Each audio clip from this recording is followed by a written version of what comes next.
இயேசு கிறிஸ்துவின் இன்ப இனிய நாமத்தில் வாழ்த்துகிறோம். இன்றைய வேத வசனம், என் தேவன் தம்முடைய ஐஸ்வர்யத்தின்படி உங்கள் குறைவை எல்லாம் கிறிஸ்து இயேசுவுக்குள் மகிமையிலே நிறைவாக்குவார். பிலிப்பியர் 4:19. Today's Bible verse, and my God shall supply all your need according to his riches in glory by Christ Jesus. Philippians chapter 4 verse 19.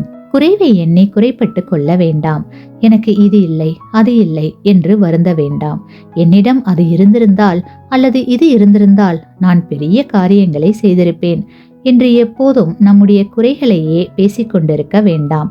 அதற்கு மாறாக நம்முடைய குறைவிலும் என்ன செய்யலாம், குறைவின் மத்தியிலும் எப்படி மேன்மை அடையலாம், இருப்பதை வைத்து எப்படி மேலானவைகளை செய்யலாம் என்று யோசிக்க வேண்டும். கிறிஸ்துவுக்குள் பிரியமானவர்களே, இந்த அருமையான காலை வேளையிலே தேவனுடைய சமூகத்தில் நம்முடைய குறைகளை எல்லாம் ஒப்படைத்துவிட்டு தேவன் நமக்கு தந்த நிறைவுகளை மட்டுமே நோக்கி பார்ப்போம்.